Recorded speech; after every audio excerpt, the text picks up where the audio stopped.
Assalamualaikum viewer, welcome back with my another new tutorial. Spoken English কোর্সের ধারাবাহিক পর্বের নতুন টিউটোরিয়ালে আপনাকে স্বাগতম। সো ভিউয়ার, পর্যায়ক্রমে কিন্তু আমি স্পোকেন ইংলিশের উপর ধারাবাহিক টিউটোরিয়াল করে আসছি। যে টিউটোরিয়ালগুলোর মাধ্যমে আমি শেয়ার করেছি খুব সহজেই কিভাবে আপনি স্পোকেন ইংলিশ শিখতে পারবেন একদম বিগিনিং থেকে, একদম প্রথম থেকে। যদি আপনি স্পোকেন ইংলিশ শিখতে চান কিভাবে শুরু করবেন, কোথায় থেকে শুরু করবেন, কোনটার পর কোনটা শিখতে হবে, ডিটেলসে কিন্তু আমি 1 by 1 টিউটোরিয়াল মেক করেছি আপনার জন্য। সো আপনি যদি আমার পূর্বের টিউটোরিয়ালগুলো দেখে না থাকেন, অবশ্যই আমার পূর্বের টিউটোরিয়ালগুলো প্রথম থেকে এক এক করে দেখে আসবেন, তাহলে বুঝতে পারবেন যে কিভাবে আপনার স্পোকেন ইংলিশ জার্নিটা শুরু করতে হবে। সো আজকে এই টিউটোরিয়ালের মাধ্যমে আমি এমন একটি বিষয় নিয়ে আলোচনা করব, সেটি হচ্ছে what to focus on during conversation. আপনি যখন ডেইলি কনভারসেশন প্র্যাকটিস করবেন, সেই কনভারসেশন করার সময় আপনাকে কোন কোন বিষয়গুলো লক্ষ্য রাখতে হবে, কোন কোন বিষয়গুলো খেয়াল রাখতে হবে। সো মূল ভিডিও শুরু করব। মূল ভিডিও শুরু করার পূর্বে একটি ছোট রিকোয়েস্ট, আপনি যদি আমার চ্যানেলে নতুন হয়ে থাকেন, so please subscribe my channel এবং পাশে থাকা বেল আইকনটি বাজিয়ে দিতে ভুলবেন না। কেন নয়, পরবর্তীতে আমি যখনই কোনো নতুন টিউটোরিয়াল আপলোড করব, সেই টিউটোরিয়ালটি যেন সাথে সাথে আপনার কাছে পৌঁছে যায়। সো ভিউয়ার, চলুন মূল ভিডিও শুরু করা যাক। আমরা আমাদের স্পোকেন ইংলিশটাকে পূর্ণতা আনয়নের জন্য আমরা কিন্তু ডেইলি কনভারসেশন মেক করি। স্পোকেন ইংলিশে এক্সপার্ট হতে হলে, স্পোকেন ইংলিশে ফ্লুয়েন্ট হতে হলে, কনফিডেন্ট হতে হলে আপনাকে অবশ্যই ডেইলি কনভারসেশন প্র্যাকটিস করতে হবে। তাছাড়া কিন্তু আপনি স্পোকেন ইংলিশে এক্সপার্ট হতে পারবেন না, ফ্লুয়েন্ট হতে পারবেন না। এই ডেইলি কনভারসেশনটা কিভাবে করবেন সেই সম্পর্কে কিন্তু আমার পূর্বের টিউটোরিয়ালে আমি আলোচনা করেছি। সো আজকে আমি আলোচনা করব আপনি যে ডেইলি কনভারসেশনটা করবেন, সেই কনভারসেশনে আপনাকে কোন কোন বিষয়গুলো খেয়াল রাখতে হবে। আজকে এই টিউটোরিয়ালের মাধ্যমে 4টি টপিক নিয়ে আলোচনা করব। 4টি টপিক জানার মাধ্যমে, 4টি টপিক প্র্যাকটিস করার মাধ্যমে আপনি খুব সহজেই আপনার স্পোকেন ইংলিশের ডেইলি কনভারসেশনে ইমপ্রুভ করতে পারবেন, খুব ভালো করতে পারবেন। সো নাম্বার 1-এ যে বিষয়টি নিয়ে কথা বলবো সেটি হচ্ছে আই কন্ট্যাক্ট। সো আই কন্ট্যাক্টটা হচ্ছে আপনি যখন আপনার কোনো ফ্রেন্ডের সাথে, আপনার কোনো কলিগের সাথে ডেইলি কনভারসেশন প্র্যাকটিস করবেন, তখন সেই আই কন্ট্যাক্টটা আপনাকে খুবই হেল্প করবে। কেন নয়, আপনি আই কন্ট্যাক্টটা যদি প্রপারলি মেনটেন করতে পারেন, তাহলে কিন্তু খুব সহজে আপনি আপনার যে নার্ভাস ফিল, আপনার যে ভয় লাগা, এই জিনিসগুলো আপনি খুব সহজে রিমুভ করতে পারবেন। এই জিনিসগুলো ওভারকাম করার মাধ্যমে আপনি আপনার কনভারসেশনটা কনফিডেন্টলি এবং ফ্লুয়েন্টলি করতে পারবেন, এবং আই কন্ট্যাক্টটা মেনটেন করার মাধ্যমে স্পোকেন ইংলিশের উপর আপনার একটা আত্মবিশ্বাস জন্মাবে এবং আপনার কনফিডেন্ট লেভেলটা হাই হয়ে যাবে। আর তার মাধ্যমে আপনি পরবর্তীতে যখন কোনো নতুন ব্যক্তির সাথে কথা বলবেন, নতুন পার্সনের সাথে কথা বলবেন, তখন কিন্তু আপনি খুব সহজেই ওই নতুন পার্সনের সাথে আপনার কনভারসেশন তো কন্টিনিউ করতে কোনো জড়তা কাজ করবে না। আপনি খুব সহজেই ওই নতুন পার্সনের সাথে কনভারসেশন করতে পারবেন খুবই কনফিডেন্টলি, এবং এমনভাবে কনভারসেশন করতে পারবেন তখন আপনার কনভারসেশনটা এমন হবে যেন আপনি ওই পার্সনটার সাথে বহু আগে থেকেই পরিচিত। সো বুঝতে পেরেছেন যে আপনার কনভারসেশনে, আপনার স্পোকেন ইংলিশে আপনার আই কন্ট্যাক্ট মেনটেন করাটা কতটুকু ইম্পর্টেন্ট। সো নাম্বার 2-তে যে বিষয়টি নিয়ে আলোচনা করব সেটি হচ্ছে focus on gesture and posture. So gesture and posture হচ্ছে স্পোকেন ইংলিশের খুবই গুরুত্বপূর্ণ দুটি বিষয়। আপনি যখন ডেইলি কনভারসেশনটা প্র্যাকটিস করবেন, তখন আপনার জেস্চার পশ্চারটা খুবই হেল্প করবে। আমরা যখন কারোর সাথে কথা বলি, কোনো বিষয়ে কথা বলি, তখন কিন্তু সেটা হোক বাংলায়, সেটা হোক ইংরেজিতে, আর হাত নাড়ানোর অভ্যাসটা কিন্তু আমাদের রয়েছে। আর এই হাত নাড়ানোর অভ্যাসটাই হচ্ছে জেস্চার।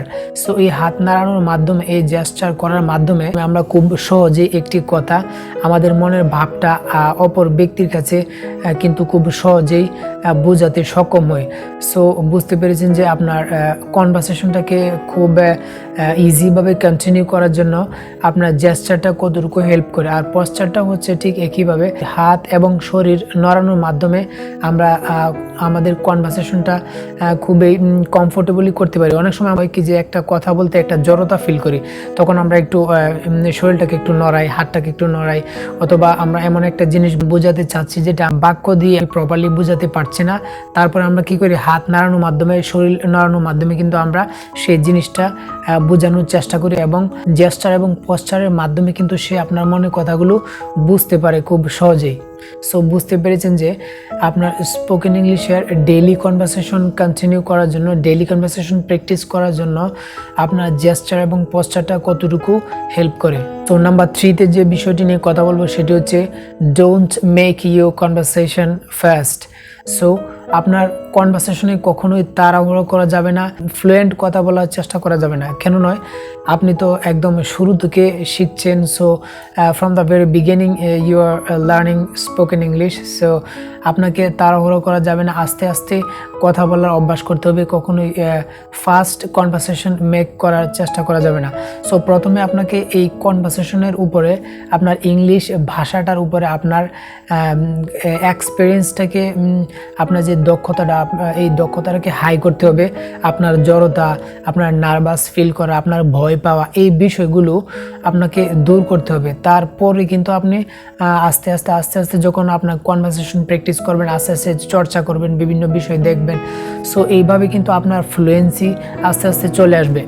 আপনাকে কনভারসেশন করার সময় কিন্তু কখনোই তাড়াহুড়ো করা যাবে না। আপনাকে খুবই নর্মালি সময় নিয়ে আপনাকে কথা বলার চেষ্টা করতে হবে। অনেক সময় আমরা দেখি যে বিভিন্ন টক শোর মাঝে যেভাবে সময় নিয়ে কথা বলে, সেভাবে আস্তে আস্তে সময় নিয়ে কথা বলতে হবে। খুব তাড়াহুড়ো করে যদি আপনি কনভারসেশন করার চেষ্টা করেন, এই সেন্টেন্সটার পরে এটা বলবো, এটার পরে এটা বলবো, বেশি তাড়াহুড়ো করলে প্রথম দিকে কিন্তু আপনি কি করবেন, থেমে যাবেন। আর নতুন বাক্য বা আপনি যেই পরবর্তীতে যে সেন্টেন্স তথা যে ওয়ার্ডটা আপনি বলতে যাচ্ছেন, সেই ওয়ার্ডটা কিন্তু আপনি জেনারেট করতে পারবেন না তাড়াহুড়ো করার কারণে। সো আপনার কনভারসেশনটা আপনি কিভাবে করবেন সেটা একটু দেখাচ্ছি। Hello, I am Waliullah Wahid. I am running this YouTube channel to help the students. Those are planning to learn spoken English and most of them not getting any way to learn and they are under planning. They are not being able to take any plan to start their journey on spoken English. So in this tutorial I will share some tips, some formula. By watching those formula and tips you will be benefited and you will be able to learn how to continue your conversation, how to practice your conversation and what are the things you have to follow during your conversation. So আপনি এইভাবে আস্তে আস্তে কিন্তু conversation করতে পারেন। আপনি এইভাবে first বলার দরকার নাই। Hello, welcome back with my another new tutorial. I am Waliullah Wahid. I am here to help you to learn spoken English. So I am continuing for a few months by making new tutorials one by one in spoken English. So as if you can learn spoken English by watching my videos. So এইভাবে এত তাড়াহুড়ো করার দরকার নাই, relax. I am Waliullah Wahid. I am here to help you to learn spoken English. In previous tutorial I shared some of very important tips and formula and how to start spoken English. If you watch my previous tutorials you can see how to start spoken English from the very beginning and you will be benefited if you watch my old tutorials from the beginning to the end. এভাবে আস্তে আস্তে বলার চেষ্টা করবেন, কখনোই তাড়াহুড়ো করা যাবে না। নাম্বার 4-এ যে বিষয়টি নিয়ে কথা বলবো সেটি হচ্ছে প্যারাফ্রেজ।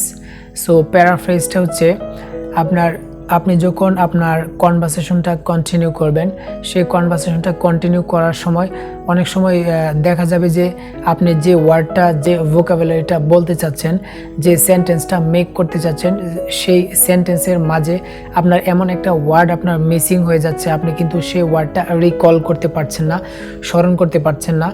সো আপনার সেই ওয়ার্ডটা আপনি প্রপারলি জাস্ট টাইমে কিন্তু আপনি মনে করতে পারছেন না। সো সেই সময় কিন্তু আপনাকে কনভারসেশন থামিয়ে দিলে হবে না, আপনাকে প্যারাফ্রেজ করতে হবে, ভাষান্তর করতে হবে। আপনি যে শব্দটা আপনার কনভারসেশনের মাঝে ব্যবহার করতে চাচ্ছেন, সেই শব্দটার পরিবর্তে সিমিলার অর্থ প্রকাশ করে এমন অন্য একটি নতুন শব্দ অ্যাড করার মাধ্যমে কিন্তু আপনাকে কনভারসেশনটা কন্টিনিউ করতে হবে। কখনোই আপনাকে থেমে গেলে হবে না যে আমি এটা মনে করতে পারছি না, আমি আর কনভারসেশন করাটা মনে হয় ঠিক হবে না, ভুল হয়ে যাবে। সো এটা কখনোই মনে করা যাবে না। কেন নয়, কনভারসেশন করলে, কথা বললে আপনার সেন্টেন্স কিছু ভুল হলেও আপনাকে কি করতে হবে, সাহস নিয়ে কনফিডেন্টলি আপনাকে কনভারসেশনটা কন্টিনিউ করতে হবে। তার মাধ্যমে ভুল যাই হোক, আপনি যদি সেটা প্রপারলি আপনার ফ্লুয়েন্সিটা, আপনার যে ফ্লোটা কনভারসেশনের, সেই ফ্লোটা যদি প্যারাফ্রেজ করার মাধ্যমে, নতুন একটা শব্দ প্যারাফ্রেজ করার মাধ্যমে যদি আপনি আপনার কনভারসেশনটা চালিয়ে যেতে পারেন, তাহলে কিন্তু আপনার কনফিডেন্ট চলে আসবে। আপনি পরবর্তীতে যখন কনভারসেশন করবেন তখন আপনার এই জিনিসটা আপনাকে খুবই হেল্প করবে। সো বুঝতে পেরেছেন যে আপনার কনভারসেশনের মাঝে কোনো ওয়ার্ড যদি আপনি মনে করতে না পারেন, তাহলে কি করবেন, এই যে ওয়ার্ডটা আপনি বলতে চাচ্ছেন সেটার সিমিলার, সেটার পাশাপাশি অর্থ প্রকাশ করে এমন একটি নতুন শব্দ ব্যবহার করার মাধ্যমে আপনি আপনার মনের ভাবটা প্রকাশ করবেন। অবশ্যই আপনার কনভারসেশন স্টপ করে দিলে চলবে না, নার্ভাস ফিল করলে চলবে না। আপনি প্যারাফ্রেজ তথা ভাষান্তর করার মাধ্যমে এই ভাষাটাকে অন্য একটি ওয়ার্ডের মাধ্যমে প্রকাশ করার দ্বারা, এই ভাষাটাকে অন্য একটি ওয়ার্ডের দ্বারা পরিবর্তন করার মাধ্যমে আপনার মনের ভাব প্রকাশ করে আপনি কনভারসেশনটা কন্টিনিউ করবেন। সো ভিউয়ার, আমি আজকে এই টিউটোরিয়ালের মাঝে যে 4টি বিষয় আপনার সাথে শেয়ার করেছি, আপনি যদি এই 4টি বিষয় ভালোভাবে প্র্যাকটিস করেন, চর্চা করেন, তাহলে কিন্তু আপনার কনভারসেশনটা আরও স্মার্টলি, আরও সুন্দরভাবে কন্টিনিউ করতে পারবেন। আপনার কনভারসেশনটা এইভাবে কন্টিনিউ করার মাধ্যমে আপনার স্পোকেন ইংলিশের স্কিলটা খুব দ্রুত আপনি ইমপ্রুভ করতে পারবেন। আমার টিউটোরিয়ালটি যদি আপনার একটু ভালো লাগে, আপনি যদি আমার টিউটোরিয়ালটি দেখার মাধ্যমে বিন্দুমাত্র উপকৃত হয়ে থাকেন, তাহলে অবশ্যই আমার চ্যানেলটা সাবস্ক্রাইব করবেন এবং পাশে থাকা বেল আইকনটি অবশ্যই বাজিয়ে দেবেন। কেন নয়, পরবর্তীতে যখনই আমি কোনো নতুন টিউটোরিয়াল শেয়ার করব, সেই টিউটোরিয়ালটি যেন সাথে সাথে আপনার কাছে পৌঁছে যায়। আপনার আশেপাশে থাকা ফ্রেন্ড সার্কেল এবং এমন স্টুডেন্ট যারা হচ্ছে স্পোকেন ইংলিশ শিখতে চাচ্ছে একদম শুরু থেকে, একদম প্রপারলি কিভাবে শুরু করবে, কোনটা পর কোনটা শিখবে, কিভাবে শুরু করতে হবে, সো এই ডিটেলসে যদি জানতে চাই, তাহলে অবশ্যই প্রথম থেকে শেষ পর্যন্ত যতগুলো টিউটোরিয়াল রয়েছে প্রতিটা টিউটোরিয়াল দেখার জন্য রিকমেন্ড করবেন, বেশি বেশি শেয়ার করবেন। সো ভিউয়ার, দেখা হবে পরবর্তীতে কোনো নতুন ভিডিও নিয়ে। সে পর্যন্ত ভালো থাকুন, সুস্থ থাকুন। আসসালামু আলাইকুম।